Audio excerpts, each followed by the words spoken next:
जय हिंद दोस्तों, स्वागत है आपका हमारे YouTube channel PN Singh classes में। ये इकोनॉमिक्स का अगला पार्ट है।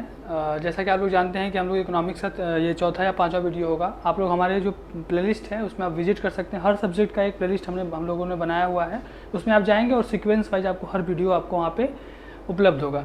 ठीक है, तो ये लोग इकोनॉमिक्स का ये अगला टॉपिक है। देखिए, इसके पहले वाले कल वाले वीडियो में हमने बताया था जो इकोनॉमिक्स के जो टॉपिक बताए थे, जो इकोनॉमी के प्रकार बताए थे या जो आर्थिक प्रणाली बताई थी हमने, सिस्टम ऑफ इकोनॉमी। देखिए, उसके अंतर्गत हमने बताया था कि मेनली जो तीन तरह के सिस्टम्स जो हैं वो एक आपका मार्केट इकोनॉमी है, एक होता है नॉन मार्केट इकोनॉमी और आपका है तीसरा मिक्स्ड इकोनॉमी। ठीक है, अब हम लोग अगर मार्केट पहला जो हम लोग स्टार्ट हमने कहा था कि तीनों को हम लोग एक अच्छे से एलोबरेट करेंगे, अच्छे से हम लोग डिस्कस करेंगे। तो पहला हम लोग स्टार्ट करते हैं मार्केट इकोनॉमी से। देखिए, कल एक क्वेश्चंस उठा था कि किसी भी मार्केट इकोनॉमी में कोई भी जो ज़रूरत है, देखिए सबसे पहले कि जो लोग हैं, जो ह्यूमन बींग्स हैं, उनकी कुछ एक इसेंशियल ज़रूरतें होती हैं, कुछ महत्वपूर्ण ज़रूरतें होती हैं। जैसे आपका भोजन हो गया, घर हो गया, पानी हो गया, कपड़े हो गए। ये इसेंशियल ज़रूरतें हैं, आप महत्वपूर्ण ज़रूरतें हैं आपकी लोगों की। अब इसको कौन प्रोवाइड करवाएगा? अब हमारे लिए कौन प्रोवाइड करवाएगा? अब इन सब चीज़ों के उत्पादन के लिए क्या चाहिए? हम लोग जो भी है, हम लोग परिसंपत्तियाँ मतलब यूज करते हैं, पैसे लगाते हैं, इन्वेस्ट करते हैं। तो क्वेश्चन उठा था कि हु इन्वेस्ट, कौन इन्वेस्ट करेगा और क्यों इन्वेस्ट करेगा। ठीक है, कौन इन्वेस्ट करेगा और क्यों इन्वेस्ट करेगा, इसी का आंसर हम लोगों को अब इसी टॉपिक में हम लोगों को मिलेगा कि कौन इन्वेस्ट करेगा और क्यों इन्वेस्ट करेगा। देखिए, मार्केट इकोनॉमी जो मेनली जो की हम लोग बात करें तो सबसे पहले इसकी जो औपचारिक आर्थिक प्रणाली है, इसका ओरिजिन माना जाता है। देखिए, एक स्कॉटिश, कल हमने इस पर बात की थी, एक स्कॉटिश इकोनॉमिस्ट थे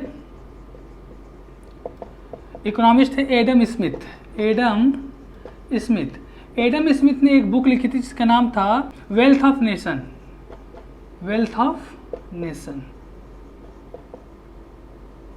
बड़ा नाम है, आप लोग इतना ध्यान रखिए, याद रखिएगा, सिर्फ एक वेल्थ ऑफ नेशन के नाम से आपको याद रखना है। ठीक है, वेल्थ ऑफ नेशन, इसमें इन्होंने ये जो मार्केट इकोनॉमी है इसके बारे में इन्होंने थोड़ा थोड़ा बताया और इसके बारे में फिर ये मार्केट इकोनॉमी जो है वो मेनली बाहर निकल कर आई।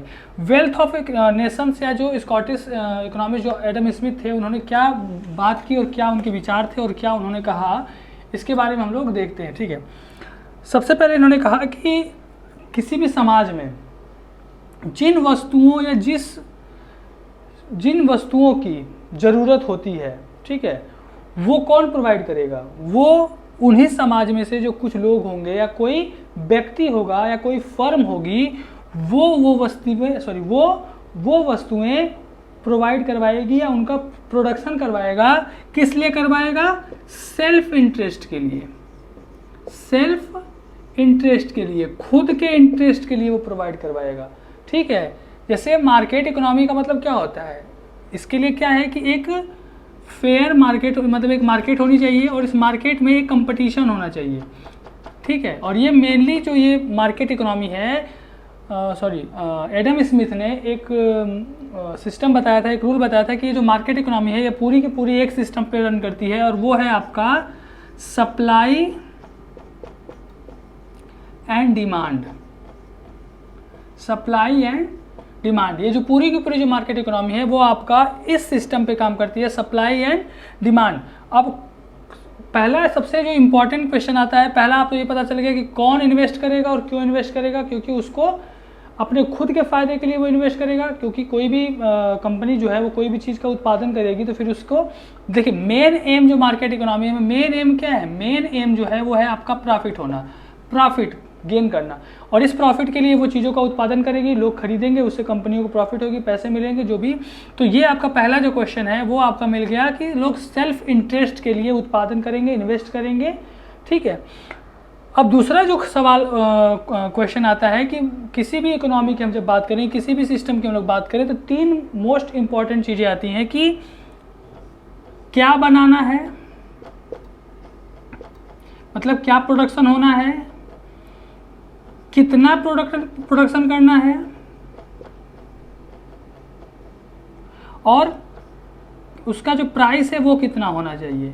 ये 3 एसेंशियल क्वेश्चन होते हैं किसी भी हम लोग इकोनॉमी को पढ़ेंगे, किसी भी सिस्टम को हम लोग पढ़ेंगे। तो आइए देखिए तीनों क्वेश्चन का जवाब हमको मार्केट इकोनॉमी में कहाँ से मिलेगा। ये तीनों जो सिस्टम है वो मेनली तीनों जो चीज़ें हैं वो कौन निर्धारित करता है, वो निर्धारित करती है आपकी मार्केट। ठीक है, ये मार्केट निर्धारित करेगी कि क्या बनाना है, कितना बनाना है और उसका कितना प्राइस रखना है। ठीक है, अब जैसे हम लोग बताया था कि सप्लाई एंड डिमांड की जो थियरी है, सप्लाई और एंड डिमांड की जो सिस्टम है, इस पे पूरा का पूरा आपका काम करता है। जितना डिमांड होगा उसी के अनुसार सप्लाई होगी। ठीक है, अब जैसे आप लोग एग्जांपल के रूप में देखें, अगर आप कभी मार्केट में गए होंगे तो आपने देखा होगा कि मार्केट में 11 या 12 नंबर के जो जूते होते हैं वो बहुत कम आपको मिलेंगे। 8 नंबर के सबसे ज़्यादा, 7 नंबर, 8 नंबर, 9 नंबर के जूते जो होते हैं वो सबसे ज़्यादा आपको मार्केट में मिलेंगे, क्योंकि इसका डिमांड ज़्यादा है तो कंपनियां इसको ज़्यादा बनाती हैं। तो वो सप्लाई उसी के अनुसार होगा। पूरा का पूरा जो कंट्रोल होगा वो मार्केट करेगी, पूरी की पूरी जो कंट्रोल होगी वो इस इकोनॉमी, इस सिस्टम में मार्केट करेगी और मार्केट तय करेगी क्या बनाना है, कितना बनाना है और उसकी प्राइस कितना तय करना है। ठीक है दोस्तों, इसके आगे हम लोग बढ़ने से पहले प्लीज़ जो हमारा चैनल है जो BN सिंह क्लासेज, उसे आप लोग प्लीज़ सब्सक्राइब करिए। ठीक है, और हमारे वीडियोज़ को आप लाइक करें और उसे शेयर करें, जहाँ से ज़्यादा लोगों को आप ये चैनल सब्सक्राइब करने के लिए बोलिए। ठीक है, थैंक यू। अब लोग हम इसी में एक सिद्धांत, एक थियरी और देखते हैं, एक प्रिंसिपल। ठीक है, अब हम इसके एक और सिद्धांत देखते हैं। उस सिद्धांत का नाम है लेसेज फेयर। लेसेज फेयर, देखिए लेसेज फेयर जो है ये एक फ्रेंच वर्ड है, एक फ्रेंच वर्ड है, फ्रांसीसी वर्ड है। इसका मतलब होता है अकेले छोड़ दो, अकेले छोड़ दो। तो जो हमारी गवर्नमेंट होती है कोई किसी भी देश में जहाँ पे मार्केट इकोनॉमी पाई जाती है, वो गवर्नमेंट इसी सिद्धांत पे काम करती है। लेसेज फेयर का मतलब ये एक फ्रेंच वर्ड है जिसका मतलब है अकेले छोड़ दो, यानी कि मार्केट को पूरी तरह से अकेले छोड़ दो, स्वच्छंद छोड़ दो, उसको जैसे करना है। अब और इसमें सबसे, किसी भी मार्केट इकोनॉमी में देखें तो सबसे मोस्ट इंपॉर्टेंट चीज़ क्या होती है, कंपटीशन। और इसी कंपटीशन के दम पे मार्केट इकोनॉमी जो है वो अच्छे से चलती है, काम करती है। अगर ये कंपटीशन ख़त्म कर दिया जाए तो फिर प्रॉब्लम हो जाए कि कोई भी मार्केट जो है वो सस्टेन अच्छे से नहीं कर सकती, और इसके लिए सुटेबल एक एनवायरनमेंट प्रोवाइड करवाना पड़ता है। और वो सुटेबल एनवायरनमेंट कौन प्रोवाइड करवाता है, एक मार्केट। तो ये है मार्केट इकोनॉमी। इस पर ज़्यादा मतलब कुछ नहीं है, बस एक हम लोग को इसमें एक दो बातें याद रखना है। जो मार्केट इकोनॉमी है वो लेसेज फेयर के सिद्धांत पे काम करता है, और दूसरा ये डिमांड एंड सप्लाई का जो थियरी है, जिससे डिमांड एंड सप्लाई की जो सिस्टम है उस पर काम करता है। और इसमें जो मोस्ट इंपॉर्टेंट है वो है आपके इकोनॉमिस्ट एडम स्मिथ। ठीक है, अब हम लोग दूसरा बात करें तो दूसरा जो है आपका वो है आपका non market economy. Non market economy, देखिए नॉन मार्केट इकोनॉमी में दो तरह के आते हैं इकोनॉमी। इसमें दो तरह के सिस्टम आते हैं। एक पहला है आपका सोशलिस्ट, एक है आपका सोशलिस्ट यानी कि समाजवाद, और दूसरा है आपका कम्युनिस्ट, साम्यवाद। ठीक है, सोशलिस्ट, समाजवाद एंड कम्युनिस्ट, साम्यवाद। देखिए जो सोशलिस्ट थियरी है ये आपका जो पूर्व सोवियत संघ है, जो USSR था, उसने इसको अपनाया था। ये जो मॉडल था सोशलिस्ट मॉडल, और जो कम्युनिस्ट मॉडल है ये चाइना ने अपनाया था। और ये जो USSR ने अपनाया था ये था आपका टाइम 1917 से 89 तक, जब तक USSR का विघटन नहीं हो गया। और चाइना ने इसको अपनाया था 1949 से लेके 85 तक। ठीक है, देखिए इसमें क्या होता है कि इसमें साफ साफ कहा जाता है कि जो देश की प्राकृतिक संसाधन है, देश के जितने भी नेचुरल रिसोर्सेज हैं, उनका उपयोग सिर्फ और सिर्फ स्टेट कर सकता है या जो नेशनल गवर्नमेंट है वो कर सकती है। ये आपका है सोशलिस्ट मॉडल। उसी में हम लोग लेबर ऐड कर दें, श्रम ऐड कर दें, तो वो आपका हो जाएगा कम्युनिस्ट मॉडल। समझ में आया?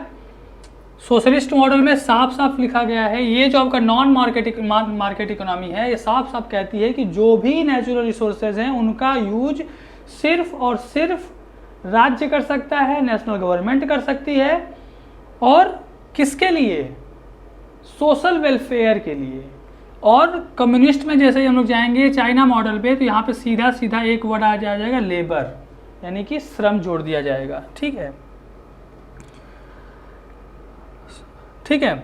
अब देखिए, अब इसके आगे वही जो 3 क्वेश्चन इसके पहले जो मार्केट इकोनॉमी में थी, वही 3 क्वेश्चन हम लोग बात करेंगे। उन्हीं 3 क्वेश्चन को हम लोग फिर लेते हैं कि किसका प्रोडक्शन होगा, कितना होगा, ठीक है, किसका प्रोडक्शन होगा, कितना प्रोडक्शन होगा और प्राइस कौन तय करेगा। तो इस मॉडल में, इसके पहले वाले में, मार्केट वाले में हमने क्या देखा, डिमांड के ऊपर डिपेंड करता है कि किस चीज का प्रोडक्शन होगा। यहाँ पे सरकार तय करेगी क्या प्रोडक्शन होना है, और सरकार किस पे तय करेगी, जो समाज को चाहिए, जो समाज के जरूरतों के अनुसार होता है, उस पर डिपेंड करता है कि वो सरकार तय करेगी कि क्या हमें प्रोड्यूस करना है। दूसरा, कितना प्रोड्यूस करना है।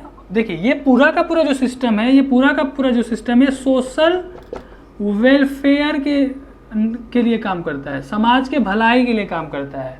ठीक है, इसका सीधा सीधा मानना है कि किसी जो संपत्ति है, जो वेल्थ है, उसका अधिकार किसी भी प्राइवेट या जो प्राइवेट ओनरशिप के पास नहीं होना चाहिए। ये प्राइवेट ओनरशिप को के खिलाफ है। इसका मानना है कि अगर मान लीजिए पैसा अगर किसी एक प्राइवेट ओनर या किसी प्राइवेट पर्सन या किसी प्राइवेट फर्म के पास आ गया, तो वो एक नया वर्ग बन जाएगा। ठीक है, कम्युनिस्ट में उसको बुजुर्गा वर्ग बोलते हैं। और एक दूसरा जो वर्ग होगा, जो मेजॉरिटी होगा, उसके ऊपर वो अपना मतलब डोमिनेट करना शुरू कर देंगे। ठीक है, तो हाउ मच सरकार तय करेगी, कितना चाहिए, वो सोसाइटी पे डिपेंड करेगा, समाज पे डिपेंड करेगा। और प्राइस कितना होना चाहिए, अब जाहिर सी बात है सोशल वेलफेयर के लिए है, तो प्राइस फिर वैसे ही होगा जो सबके लिए अफोर्डेबल हो। तो इसके भी कुछ प्रॉज एंड कॉन्स है, उस पर हम लोग डिस्कस नहीं करेंगे क्योंकि इतना ज़्यादा इंपॉर्टेंट नहीं है, क्या पूछेगा ये सब नहीं है। तो सिर्फ हम लोग एक इंट्रोडक्शन के लिए पढ़ रहे हैं कि नॉर्मली हम लोग सब जान सके कि क्या क्या चीज़ें आती हैं इसमें। ठीक है, तो ये हमारा आज का टॉपिक है। इसके बाद हम लोग कल बात करेंगे मिक्स्ड इकोनॉमी। मिक्स्ड इकोनॉमी क्या है, इसके बाद वाशिंगटन डिक्लेरेशन क्या है, और फिर हमारा जो इंट्रोडक्शन वाला चैप्टर है वो खत्म हो जाएगा। तब तक के लिए थैंक यू, जय Hind. Please subscribe my channel. Thank you.